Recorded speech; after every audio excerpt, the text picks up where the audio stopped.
just be a Hell in a Cell match right out the gate. First match is a Hell in a Cell. Please. Brother, you gotta take that fantasy book and someone. WWE Bad Blood makes its return to the WWE PLE calendar after about 20 years. Yes, I know they're the original Bad with 2D's Blood pay-per-view for the WWE was in 1997. They brought it back in the early aughts, 2003 and 2004. They put it in June, and they called it Bad Blood. And so, yes, it wasn't a part of the normal calendar, but, of coming out in October. They actually put it out in the summer. First Bad Blood in 2003 after the 1997 Bad Blood that was an In Your House event. This was just its own, standalone show without the In Your House name. So that would have Triple H against Kevin Nash in a Hell in a Cell match for the World Heavyweight Championship with Mick Foley as the special guest referee. And then the following year in Columbus, Ohio, it was Triple H against Shawn Michaels in a Hell in a Cell. Just some food for thought there for you historians that are keeping track of this. This is the fourth WWE Bad Blood pay-per-view. But if you want to get into a semantical argument, it's the third because the first ever one was Bad with 2 Ds, and it was In Your House. So one had double Ds, the others had singles. Delving forward, Bad Blood is going to be in Atlanta, Georgia, October the 5th, this upcoming Saturday. And for all intents and purposes, we've got the full card at our disposal here. This is seemingly the full lineup. It's 5 matches, which is typical for the PLEs, for the WWE outside of their bigger events like SummerSlam, WrestleMania, Survivor Series, the Royal Rumble, and then even Money in the Bank, I think, had 6. So we might see another match. If that is the case, I'll throw it in the community board or something, what I feel is going to happen there, what my prediction would be. But as of now, we've got 5 matches, I think 5 matches that are scheduled for the event. We're going to go over that. I love the way that the WWE is kind of switching their formatting for their television shows. I don't know if it's because they're doing a lot of transitioning and shifting to different programs, different networks, things like that. But with SmackDown, I love how they're building these television-only stories, these television-only feuds. Like you've got Giovanni Vinci and Apollo Crews. You've got Andrade, Carmelo Hayes, and LA Knight. You have Chelsea Green and Michin. These are not matches that you will see on the PLE, but they're giving them a lot of opportunity to showcase themselves on the television program. So then you're getting familiar with the characters. They're still on television, and they're getting their character developed in such a way that when they do get to the PLE stage, it's a big deal. It also stacks the PLE cards to where every match has a stake. Every match has a big match feel. Every match could potentially main event the show. There's an argument to that says that there are some matches that would never main event, but hear me out. It's like the way that they're building it up, it gives it that big fight feel. So you get that feeling of like, oh, this is a huge match. This could really main event. And I like that. I think that's a great idea. So much of WWE's pay-per-views and their television shows were like the same old match over and over and over again. It was just rehash after rehash, and they were spamming these main event matches to ad nauseum. And then like most of the matches when they would be on SmackDown or Raw, it would be some big main event just so they could pop a huge number, and then it would be like a DQ or a false finish or some kind of fuck finish, and then you had to buy the pay-per-view to see the full match. And they were doing that for so long without competition. They were just so bored. You could tell they were completely bored. They were just running the same format over and over again, and it really did get boring. I mean, they had some great matches on the pay-per-views. They had some great matches on television.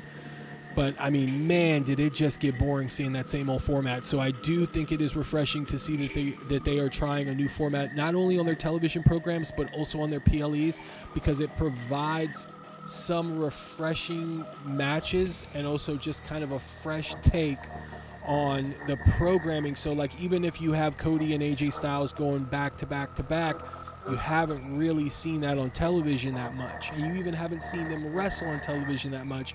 So when they get in the ring those 3 times, it's a bigger deal.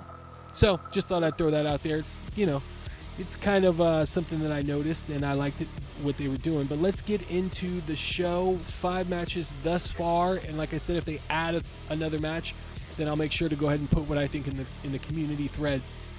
For the Women's World Championship, Dirty Dominic Mysterio will be in a shark cage. Now, they have not said whether or not he's going to be above the ring suspended or if he's going to just be at ringside in a cage. That's a very interesting detail there.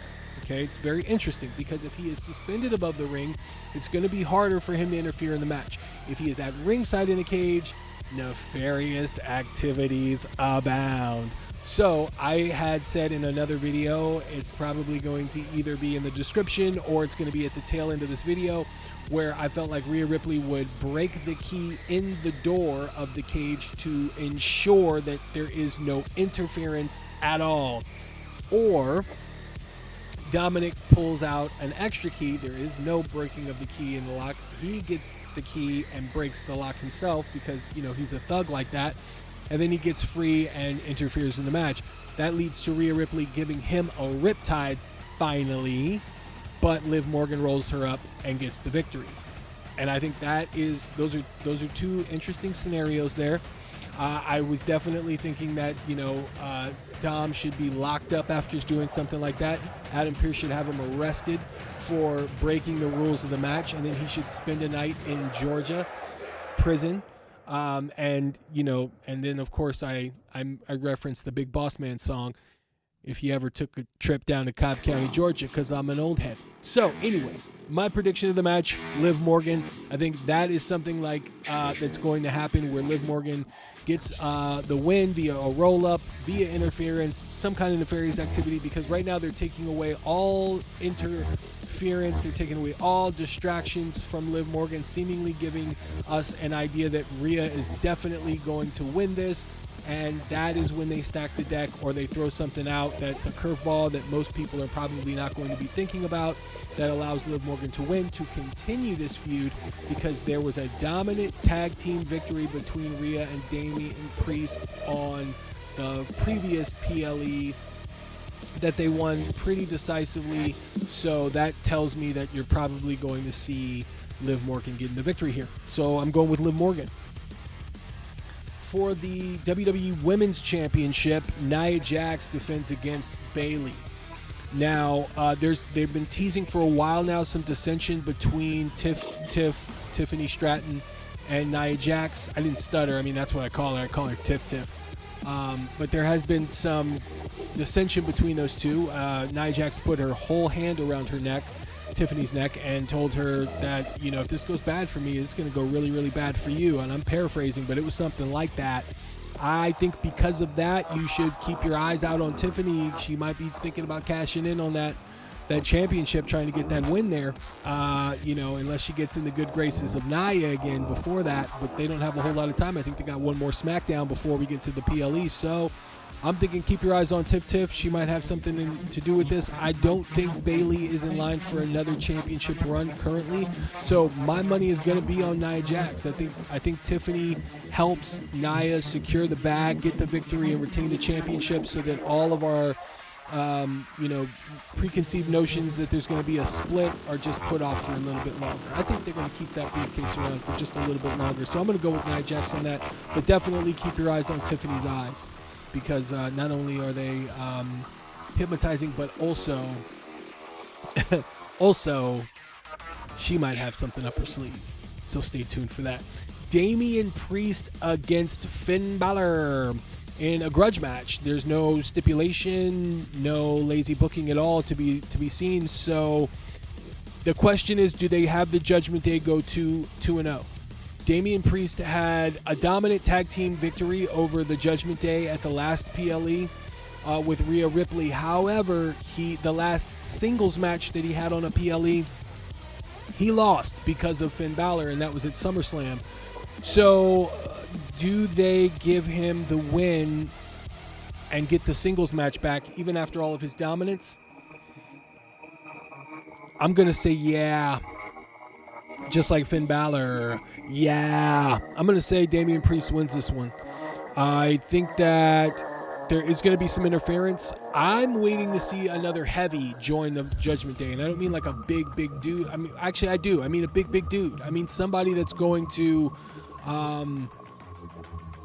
add a little bit to the Judgment Day. Because right now there's these players that are still trying to figure out their roles. Carlito can't be funny right now. JD McDonough is supposed to be following behind Finn Balor, but Finn Balor is coming off as not quite a leader. Liv Morgan and Dominic Mysterio are just like the couples.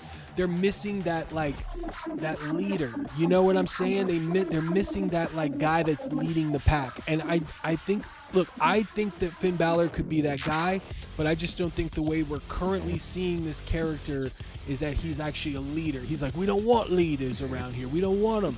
And I get that, but you got to have somebody that's taking charge.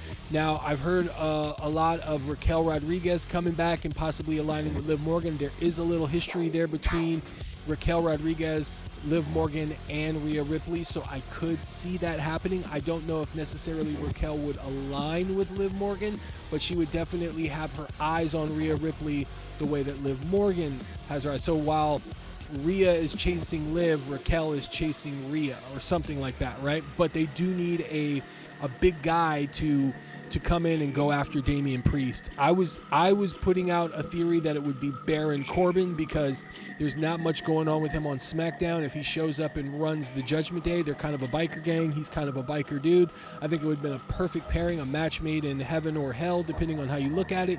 I always thought that it would have been cool if Damian Priest and Baron Corbin had a tag team where they were both kind of like crazy little biker dudes, like supernatural biker dudes. I thought it would have been badass, but that was when Baron Corbin had hair. Damian Priest looked a lot more scary. So I don't know. Like now I think that it would be nice to have Baron Corbin in that role just to kind of give him something new. And I think he can be bought as type of a leader or type of a big bodyguard dude for Finn Balor. Back to the original point, Damian Priest gets the win here. I might be wrong on that, but that's what I see. For the tag team match, Cody Rhodes and Roman Reigns team up the Mega Powers, the Ultimate Hulksters, the two-man power trip, go against the Rogue Bloodline's leader Solo Sikoa and his enforcer Jacob Fatu. Tama Tonga and Tonga Loa are sure to be lurking, and possibly another member of the Rogue Bloodline that has not been revealed yet could be involved as well. So definitely keep your eyes on that. Cody Rhodes and Roman Reigns are teaming up. Kevin Owens and Randy Orton, as predicted, not just by me, but by a lot of people. A lot of people saw this coming. We're not happy with Cody Rhodes teaming with Roman Reigns. They have not forgotten the Roman Reigns that was the champion for 3 or 4 years and that was running roughshod and fucking everybody's good moods up with his attitude and his head of the table shit and his fucking Ulafala. They're sick of that shit, and they don't think he's changed. And they're right. I mean, I think that's a great way of keeping the development of these characters strong. Is that Randy Orton, even though he's playing Peacemaker, you can see that he's boiling. You can see that there's some wheels turning in his head. And I think even Kevin Owens is going to be shocked by what Randy Orton eventually does to Cody Rhodes when it does happen. And I love that they're like keeping the tension being built, and they're letting that kind of like simmer until it starts to bubble over. I cannot wait for that. Another thing that's going to simmer is the miscommunication between Cody Rhodes and Roman Reigns. Now, what we saw with the Judgment Day against the Terror Twins, I would have said that was going to happen 9 times out of 10 with Cody Rhodes and Roman Reigns against the Rogue Bloodline. However, I don't think this is going to main event. I don't think so. I'm not buying this as the main event at all. I think the Hell in a Cell should be the featured match on the program. It is what everybody is going to pay to see. But I think that should be the rightful main event if they're going to re-envision what the Hell in a Cell actually is. So in that case, because Cody and Roman are not main eventing, and especially if they don't main event, and my theory is correct, then I believe the Rogue Bloodline is going to get the win here. I think Solo is going to pin either Cody or Roman. I think it would make more sense for him to pin Cody. Cody's got 2 singles wins over him. I think if there's some miscommunication here and Solo pins Cody, this gives the Rogue Bloodline momentum and a chance to build towards the War Games, where I feel Cody is going to help realign, reunite the OG Bloodline, Roman Reigns, Sami Zayn, Usos, and then Cody Rhodes himself will join up with them to battle the Rogue Bloodline, to try to end the Rogue Bloodline for good. I think that's when they get another member. I don't think it's going to be The Rock. It would be amazing if it was. I think it's too soon to build to that. That would be an ultimate match at Survivor Series, but they could still do that. They have enough time to build that up. I was thinking somebody like Tala Tonga, aka Hikuleo, would show up. And then after that match, then he can go back to NXT and get some more reps under his belt. Or maybe even Zilla Fatu, but I don't think he's signed to the WWE. I know that he definitely is not a part of GCW, but I don't know if he's in talks with the WWE currently. But definitely another member of the Rogue Bloodline that joins up for the War Games. Now, here's the thing. If it is The Rock, The Rock's gonna want to go over. So it's got to be somebody like that, because I think that the OG Bloodline and Cody win, because Cody and the OG Bloodline specifically are going to reunite for one night only, and then they're going to go their separate ways. This is going to be a one-night reunion here. And then I think after they beat the Rogue Bloodline, Solo grabs the Ulafala, is afraid that Roman's going to get it, and he's going to take over as the head of the table again. And in a panic, he throws it to The Rock. The Rock puts the Ulafala on, becomes the head of the table for the Rogue Bloodline, and then really starts wrecking shit. The final boss really becomes the final boss again going into WrestleMania 41. I think it's an excellent story. I think it's an excellent path for somebody like The Rock. For somebody like Solo, considering his build thus far, he is being built to be that guy. Not to be a leader, but to be that guy that out of a panic tosses the Ulafala into The Rock's hands for protection, because he doesn't want to lose to Roman. I think it's a great story. I think it'll really, really work. And that's why I'm not going with Cody and Roman in this scenario, because I believe that Cody and Roman will lose. That's a big prediction. Bold prediction, man. A couple bold predictions here tonight. And finally, CM Punk wrestles Drew McIntyre, fights Drew McIntyre in the last match in their trilogy in a Hell in a Cell. This will be the main event. It needs to be the main event. It is the story of the year in the WWE thus far. It has captivated a lot of people. It has brought out the best of Drew McIntyre. It is the feud of feuds thus far in professional wrestling. In my opinion, it is the feud of the year. I know a lot of people are going to think Hangman Adam Page and Swerve Strickland are the feud of the year, and they're right to think that. I think that the way that this story has been built and how it's brought out the best of Drew McIntyre, and how most of the time this feud was being carried only by Drew McIntyre because CM Punk was injured, and they still made that work, and they still made everybody interest like rise and peak, and they introduced a bracelet, and they definitely had callbacks to all these old WWE rivalries of the last 3 decades. Just amazing work, a lot of Easter eggs, just a great job all around. You see a lot of thought and a lot of purpose and a lot of planning was put into this.